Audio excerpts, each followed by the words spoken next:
여러분, 저와 여러분이 새롭게 나움서를 설교하게 되었습니다. 설교를 또 듣게 되었고요. 은혜가 있기를 소원합니다. 이 나움서는 설교하기가 어려워요.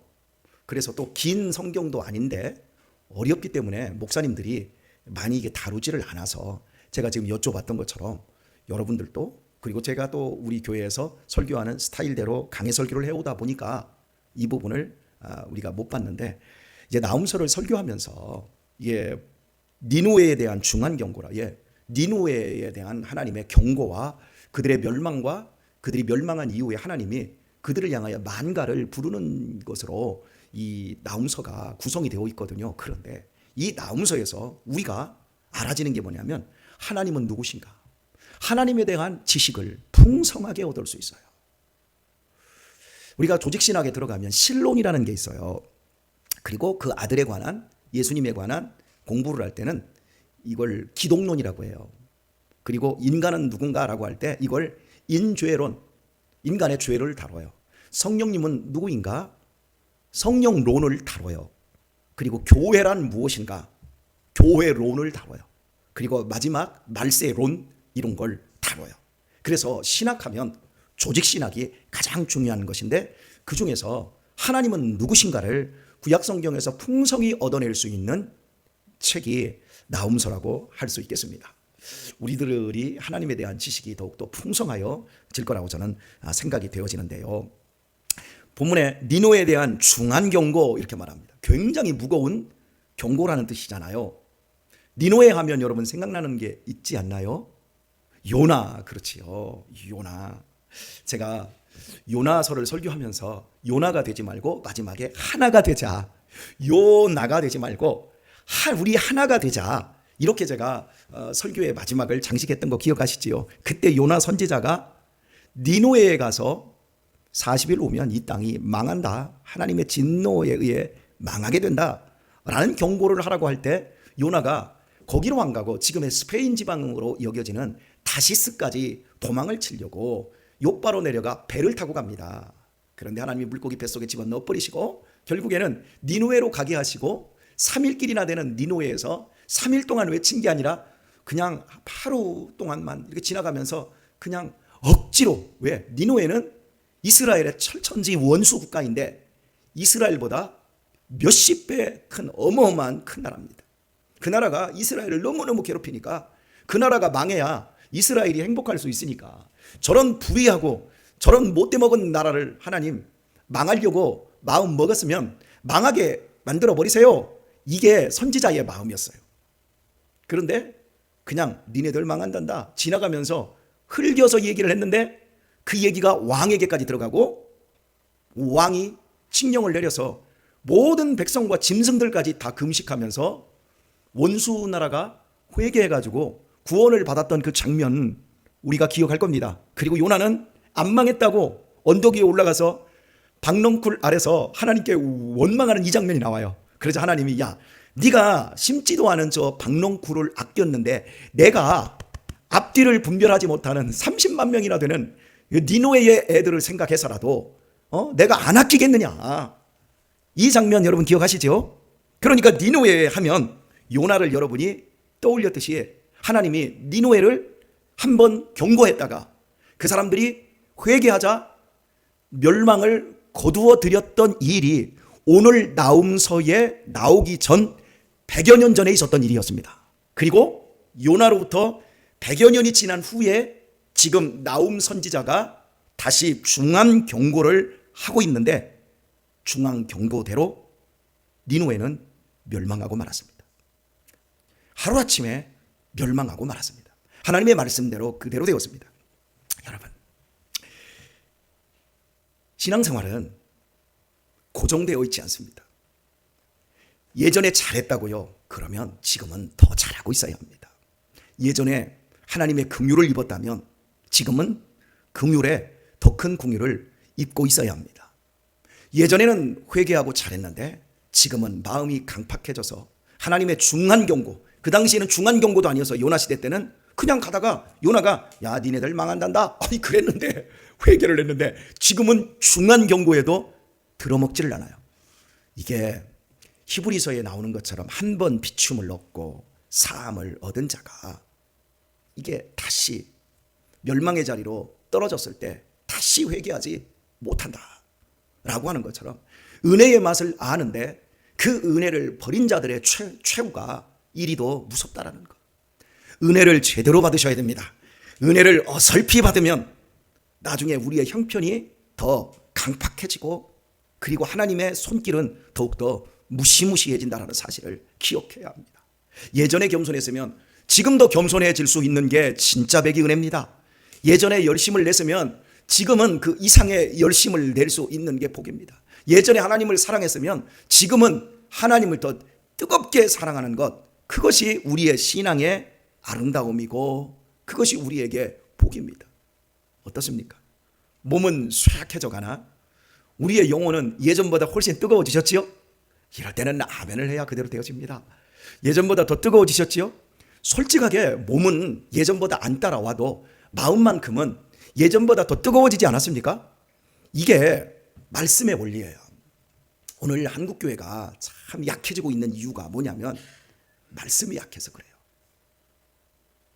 그냥 말씀 시간은 짧아지고 말씀의 강도는 너무 약해서 중한 경고는 하지 않고 그냥 잘한다, 하나님이 위로하신다, 매일 사탕발리만 하다 보니까 교회에서 배울 게 별로 없는 거예요.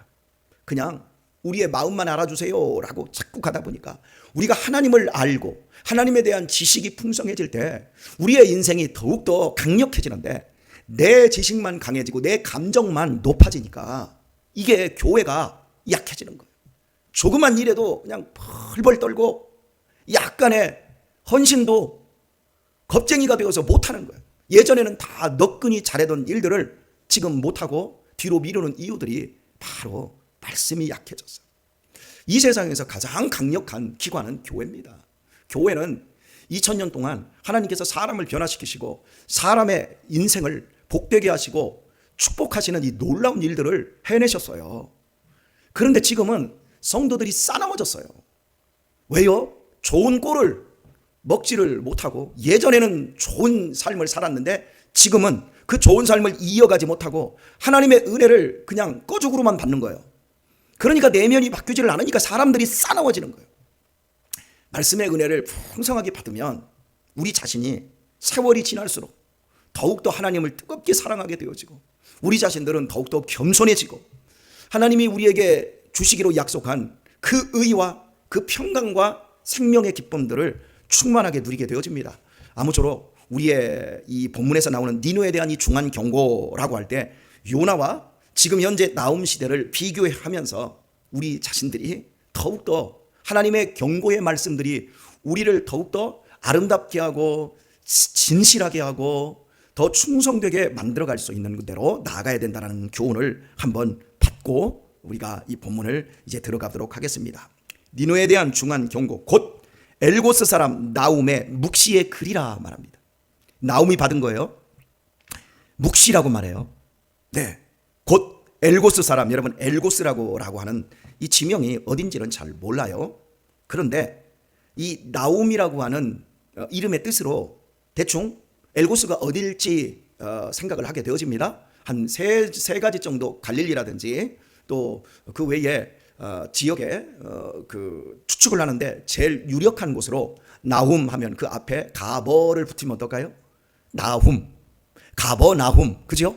예, 그래서 가버나움일 것이다. 여러분, 가버나움의 이름의 뜻이 갈릴리에 있는데 예수님이 주로 활동하던 그 도시가 가버나움입니다. 이 가버나움이 베드로의 동네예요.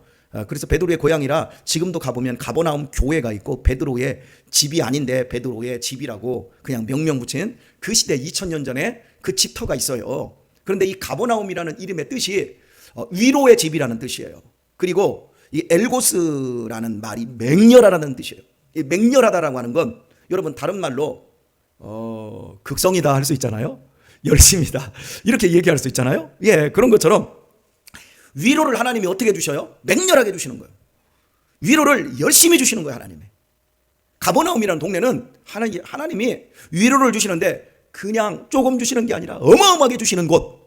실제로 예수님께서 이 땅에 오셨을 때 갈릴리에 가버나움에서 엄청나게 많은 기적과 말씀을 증거하시고, 그런데 그런 말씀을 주는데도 가버나움 사람들이 예수님을 죽이려고 해요.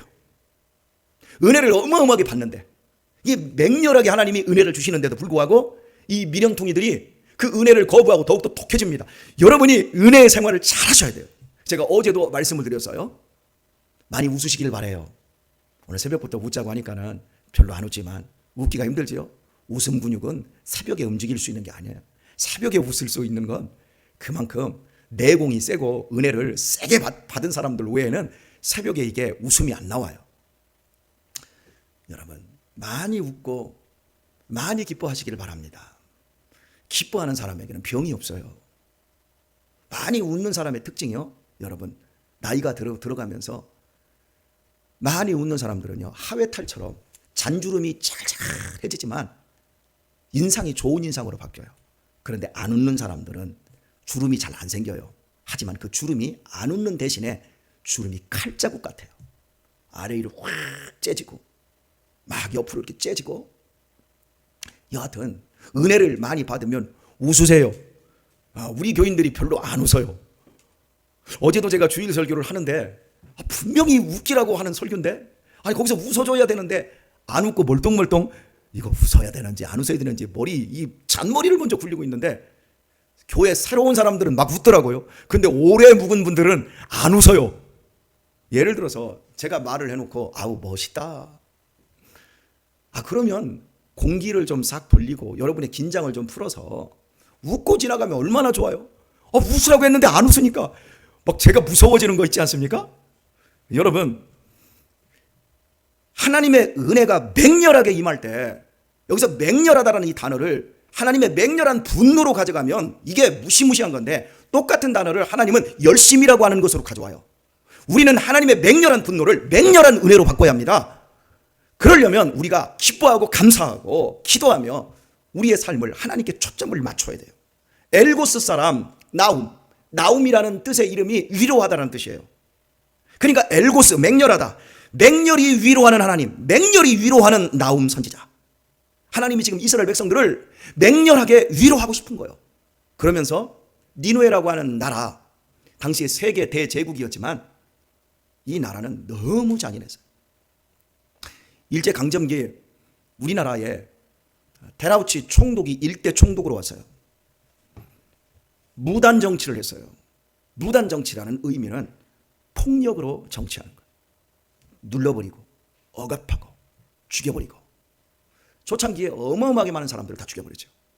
그래서 우리나라에서는 의병들이 일어나니까 그 의병들을 갖다가 소탕작전을 하는데, 경상도에서부터 충청도에서부터 이 경기도에서부터 경상도 저쪽 동해바다에서부터 그리고 이 서울 이쪽에서부터 밀고 내려가는 거예요. 소탕을 하면서. 그러면서 호남 쪽으로 다 집어넣는 거예요. 호남 쪽으로 다 집어넣고서나 씨를 말려 죽여버렸어요. 그래서 사람들이 의병 활동이 거기서 중단이 되고 사람들이 다 중국으로 넘어가서 중국에서 독립운동을 하게 되어지는데, 이 무단정치의 최초의 모습을 보여주는 족속이 바로 아시리아, 오늘 니누에가 수도예요. 나라가 아니라 아수르라는 나라의 수도.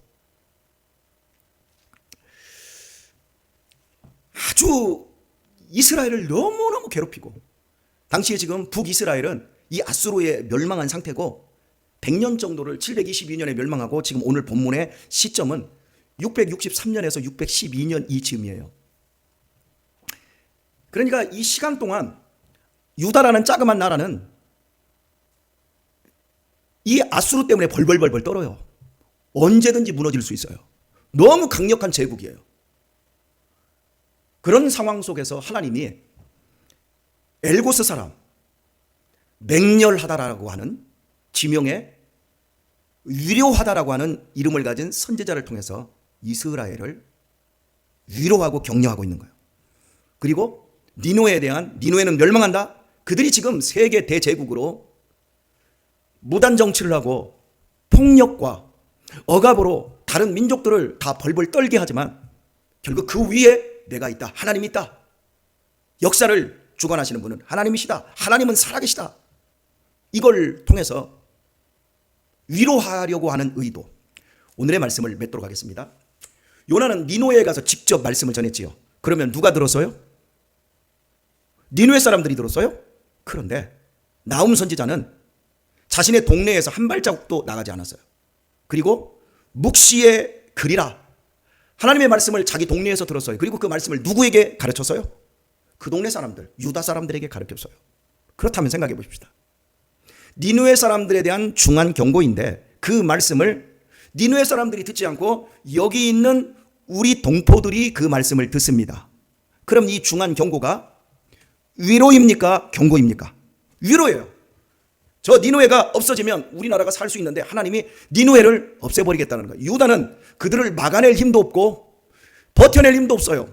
그래서 하나님이 붙잡아 주셔야만이 우리가 살 수 있고 겨우겨우 버티고 있는 그런 가운데 하나님이 저 나라를 망하게 할 것이다 라고 맹렬한 분노의 말씀을 묵시로 보여주셨어요. 그걸 듣는 이스라엘 백성들의 입장에서 어떻습니까? 신바람 나는 일이죠. 이게 위로라는 거예요. 이순신 장군이 싸우는 모든 전투마다 다 이겨요. 그 얘기를 듣는 우리는 꽹과리 치면서 기쁘고 장구 치면서 춤출 일이에요. 그런데 그 소식을 듣는 일본의 입장에서는 어떨까요? 그 자체가 초상집이에요. 저들에게는 중한 경고지만 우리에게는 위로입니다. 역사를 하나님이 진행하고 계십니다. 오늘 우리의 삶에 고단함이 있습니까? 억압받고 우리가 세상을 향해서 떨고 있는 것이 있습니까? 여러분, 하나님이 역사하고 계십니다. 때가 차면 하나님이 우리를 위로하는 것이 실제적으로 역사 속에 등장하게 될 것입니다. 우리의 삶 속에서 모든 기도의 제목들이 이루어지고 우리를 하나님이 맹렬하게 위로하실 것입니다. 그 시간까지 얼굴 펴시고 웃으시고 웬만하면 기뻐하시고 여러분의 얼굴에, 여러분의 마음에 그늘이 보이지 않고 오히려 마음에 여유와 따뜻함이 나오는 그런 성도의 아름다운 삶을 사실 수 있기를 예수님의 이름으로 축원합니다.